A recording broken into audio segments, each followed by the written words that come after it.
I always preached that I was like the Queen of Hearts in my past lives because I'm like off with their heads. Prosecutors use Utah mom Jennifer Gledhill's own words against her as they work to keep her in jail on charges she murdered her husband and tried to cover it up.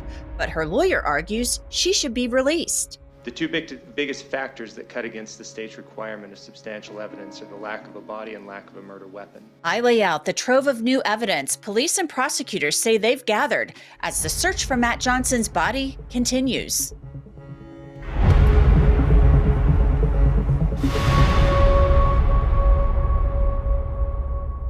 Welcome to Crime Fix. I'm Angenette Levy.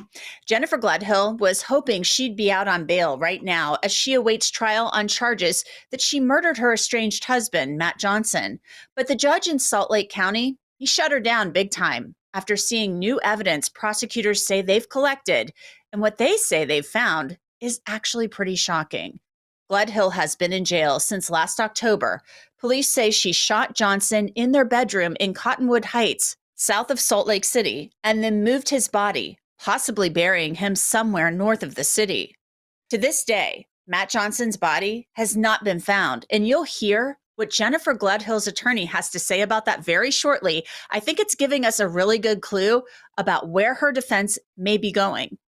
Gledhill pleaded not guilty last month to a long list of charges, including murder, tampering with evidence, abuse or desecration of a human body, and obstruction of justice.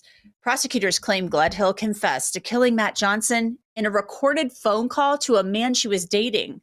A few days ago, Gledhill was back in court. She was asking to be released on bail as she awaits trial. The DA's office arguing against that request very vigorously. Your Honor, the state requests that you continue to hold the defendant, Jennifer Gledhill, without bail. In this case, there is substantial evidence. There's substantial evidence that supports that Matthew Johnson is not missing.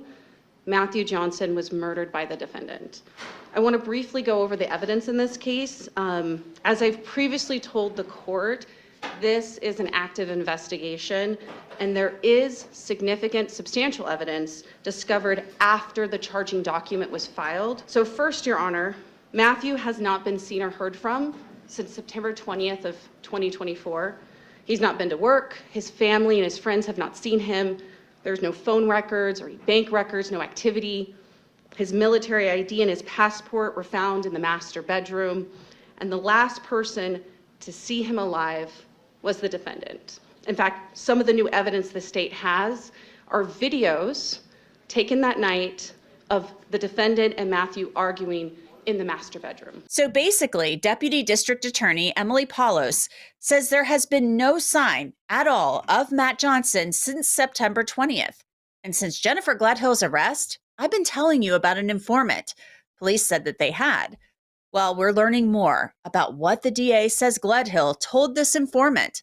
The defendant confessed to the informant that she shot Matthew in the master bedroom with a gun as he slept in the master bed.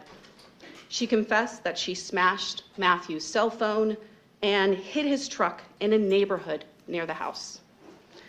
She also confessed that she loaded Matthew's body into a rooftop storage container, slid him down the stairs, and loaded him into the back of her minivan. She confessed that she took Matthew's body north, dug a hole, and buried him in a shallow grave. And she confessed that she cleaned everything up. Much of the information that was provided to law enforcement by the informant has been verified by actual tangible evidence. Evidence which the state will now present in our detention hearing exhibits. Hey, I want to take just a moment to talk about something that affects a lot of people. It's dandruff. Most people assume it's caused by a dry scalp, but it's actually caused by an overgrowth of fungus called malassezia. And that fungus, it feeds on the oils inside most shampoos, even some of the ones from dermatologists. But there's finally a real solution, and that's where our amazing sponsor, Dermazen, comes in. Dermazen's clinically tested overnight serum has a 92% success rate in nearly 3,000 positive reviews. While you sleep, it disrupts that biofilm around the fungus, which most dandruff shampoos never touch, so you can target flakes right at the source. Right now, you can get their scalp release system for an extra 10% off, plus free shipping. You can't beat that, which includes the overnight serum, dermatologist recommended shampoo, and a scalp scrubber to clear buildup and boost circulation. Experience flake-free confidence every day. Go to dermazen.co/crimefix for an extra 10% off and free shipping, or tap the link below to get yours today. So Paulus says they have evidence that backs up what Jennifer Gledhill told the informant, who was that man she was seeing, including data from Gledhill's phone. And what you are seeing is that the phone at the very top red dot is the residence of the defendant and the victim. And on the early morning of September 21st, her phone data tracks her on that blue line all the way down to the bottom red dot, and where on September 30th, Matthew's truck was recovered. In fact, it tracks her in the early mornings on the 21st, which is verified by the fact that a doorbell camera from a neighbor recorded that the truck was present there at 6 a.m. on the 21st. It also tracked her there at that location where the truck was located on September 25th. And then State's Exhibit 2 is Matthew's truck that is registered to him, that was, again, located by law enforcement at that location. And there's more, including Gledhill buying a new mattress and videos police have collected. A new mattress on the master bed, a smell of bleach in the house, fresh white marks from the cleaning on the wall behind the master bed, and blood found in the carpet underneath the master bed and on the slats of the master bed. On State's Exhibit 3 is a cutout from that rug. Now, the location of that blood stain is consistent with where Matthew would sleep, put his head on the mattress. And that's consistent from the videos that the state has, that the evidence in this case of them arguing in their bedroom that night.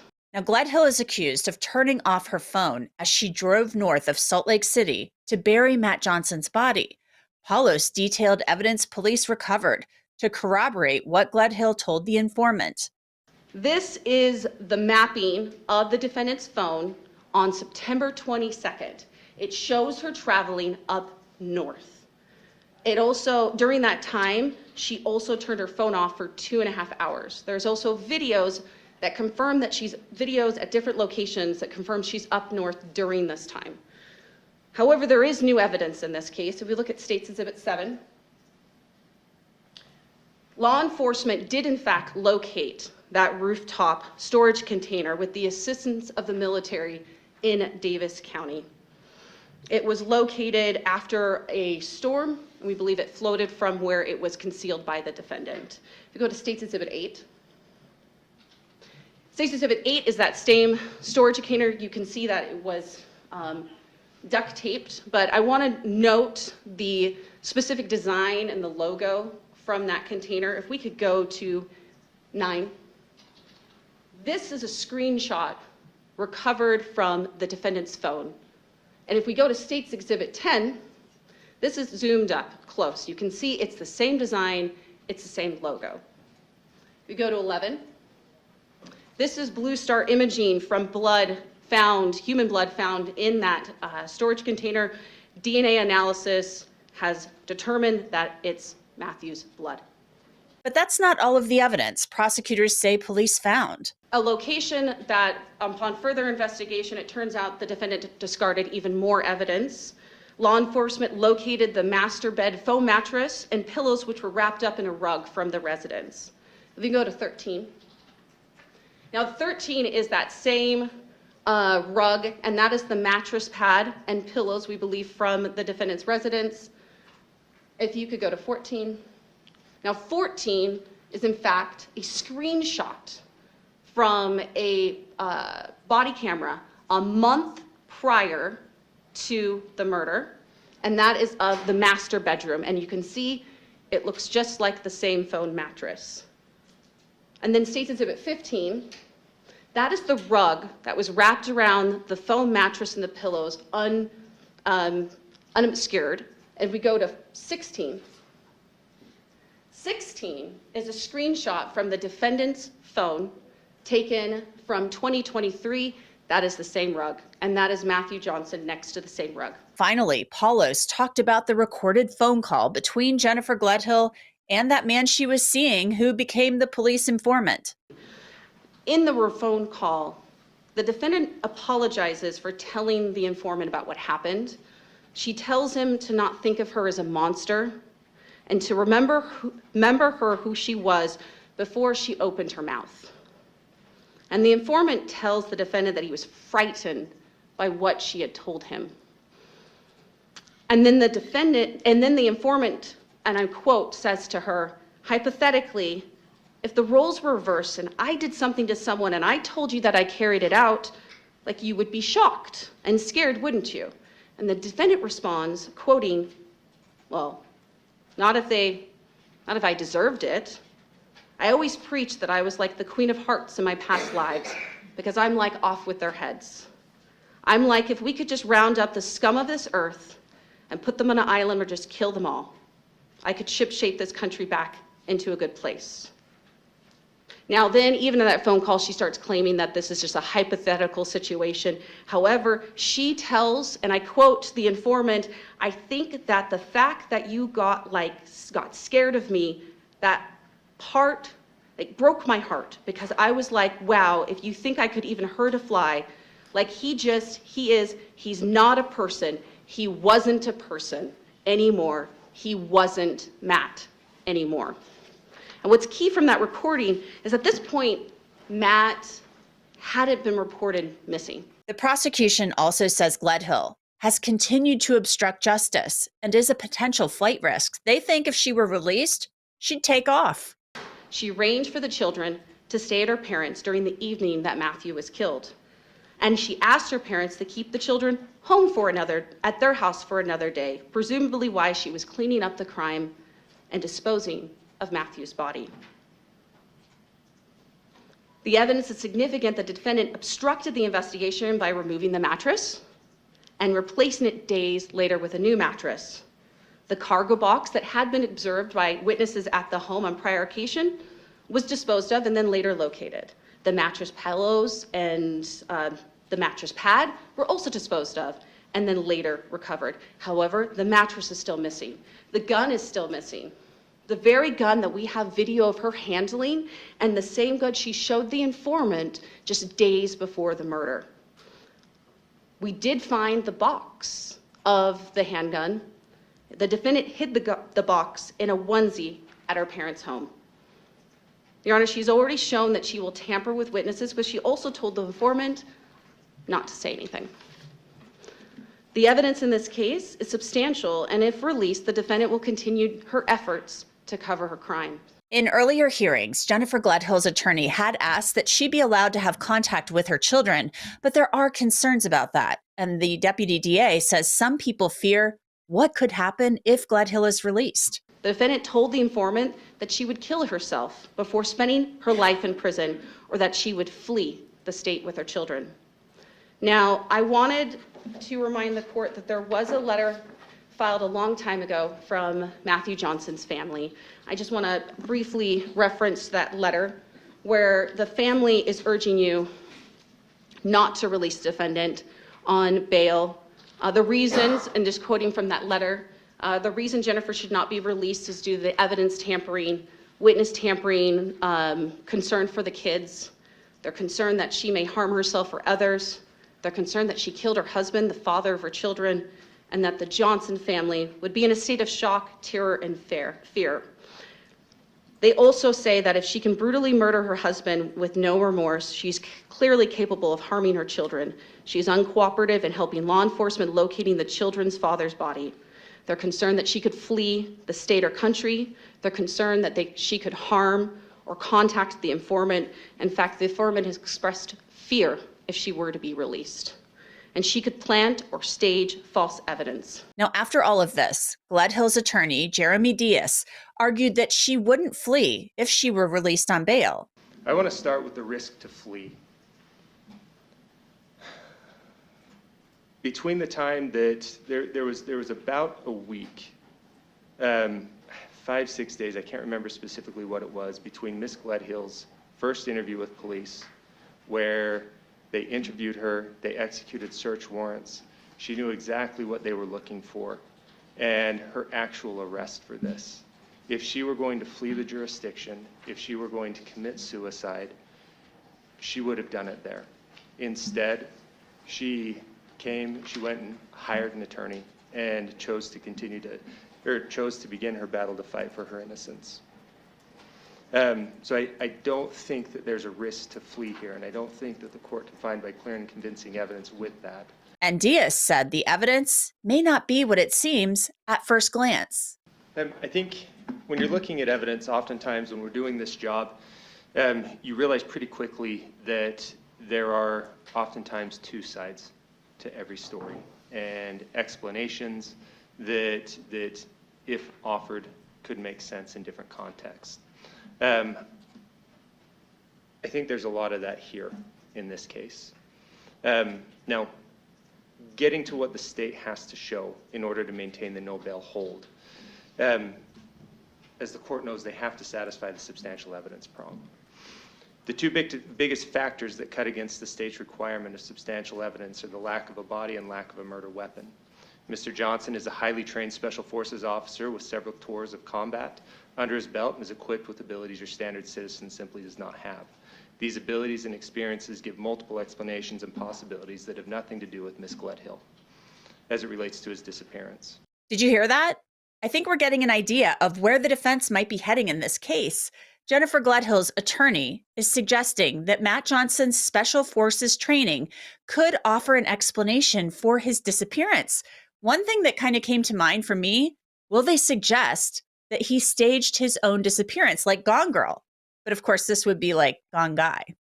The state claims to have found a travel container Miss Gledhill allegedly used to dispose of the body, and that container contained, and going back to, the court had an opportunity to see what that container looked like. The possibility of Miss Gledhill being able to fit a full-grown man inside that container, to me, seems difficult and limited, and I do think it cuts against their argument of substantial evidence. Additionally, the state noted that there was DNA found within that. What the state does not note as it relates to that DNA found in that container is that initially when they found that DNA, there was so little DNA that it required a notice to consume, saying that they could only test it once, and that if we chose to, there wouldn't be enough DNA left for us to test to confirm it. Now, they were able to do some things and they were able to save enough for us to test, but that's how little DNA that we're talking about is found in that storage container. Diaz also questioned the items police found that they believe are related to the crime. The state also found a rug, foam mattress topper, and a pillow. What hasn't been provided to me and what I didn't hear the state talk about today is on this mattress topper and on these pillows where this alleged murder is said to have happened, I have yet to see any sort of confirming DNA or blood evidence as it relates to those. And it's the same thing with the rug. So even though those things are confirming of potentially someone, potentially Miss Gledhill, disposing of those things, it's not really on its face evidence of the murder, of the alleged murder. As it relates to the shallow grave, both Cottonwood Heights Police Department and the Army Reserve has searched all over the areas extensively with not only manpower, but also the use of drones. Still, no body, no weapon. And that's true. Matt Johnson's body has not been found, and neither has the murder weapon, but plenty of murder convictions have been won without a body or a murder weapon. Diaz continued. The state brought up video of an argument that was had, but that's all it is video of an argument. And if we're bringing up the argument, I have had the opportunity to look at those. And there are moments where Matthew is incredibly aggressive with my client. As it relates to the conversation with her post-divorce filing partner, the statements as read provide not a lot of real context. These are kind of taken from different places. And again, it's not giving the court a full picture of what's going on in that conversation. Palos responded to a couple of points made by Diaz, including whether any DNA was left to be tested from that storage container. Only half of the swab was needed to confirm that it was Matthew Johnson's blood on that container. The defendant is free to test. We did not have to consume, and the defendant is free to test the other half. And as I indicated in my previous argument, serology also confirmed that it was human blood on the carpet and in the container. And we know Matthew Johnson's blood is on the carpet as well.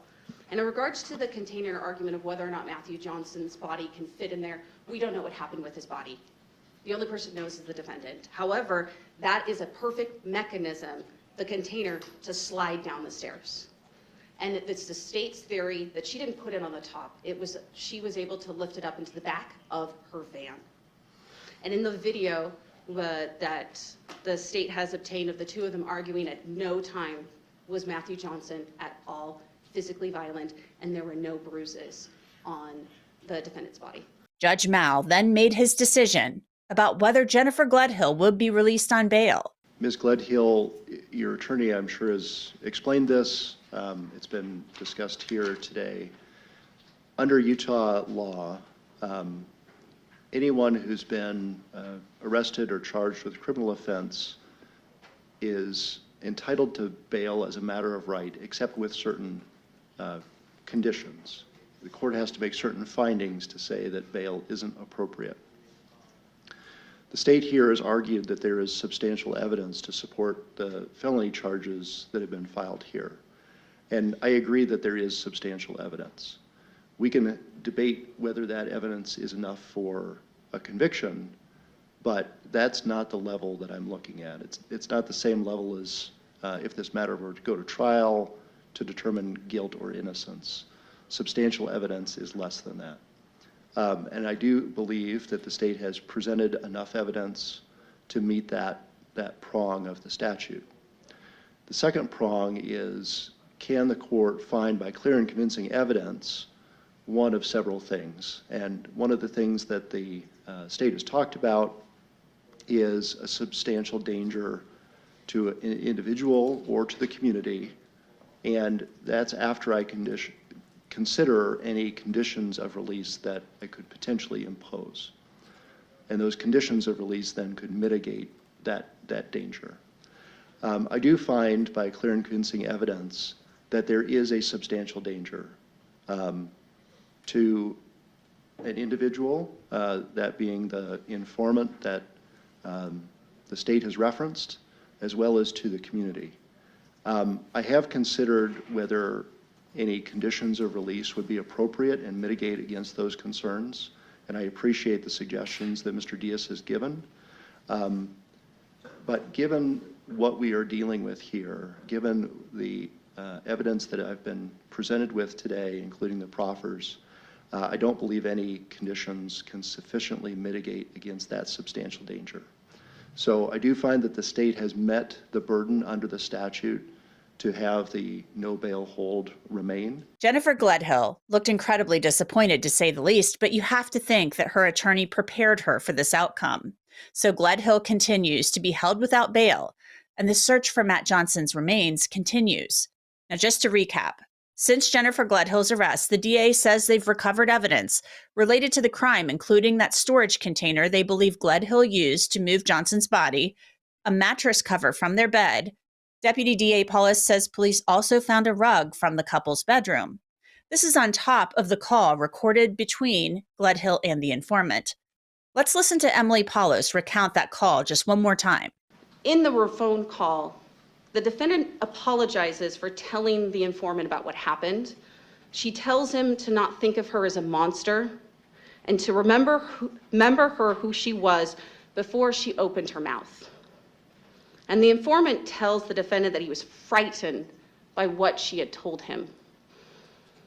And then the informant, and I quote, says to her, hypothetically, if the roles were reversed and I did something to someone and I told you that I carried it out, like, you would be shocked and scared, wouldn't you? And the defendant responds, quoting, well, not if I deserved it. I always preached that I was like the Queen of Hearts in my past lives because I'm like off with their heads. I'm like, if we could just round up the scum of this earth and put them on an island or just kill them all, I could shipshape this country back into a good place. Now then, even in that phone call, she starts claiming that this is just a hypothetical situation. However, she tells, and I quote the informant, "I think that the fact that you got scared of me, that part, it broke my heart, because I was like, wow, if you think I could even hurt a fly, like he's not a person. He wasn't a person anymore. He wasn't Matt anymore." And what's key from that recording is at this point, Matt hadn't been reported missing. Remember last year when Jennifer Gledhill's parents, Tom and Rosalie Gledhill, were taken into custody on suspicion of obstruction? Court documents had stated they helped Jennifer clean up the crime scene and ordered a new mattress. They've not been formally charged, and whether they will be is still being reviewed by the DA's office. Jennifer Gledhill will be back in court on March 14th. And that's it for this episode of Crime Fix. I'm Angenette Levy. Thanks so much for being with me. I'll see you back here next time.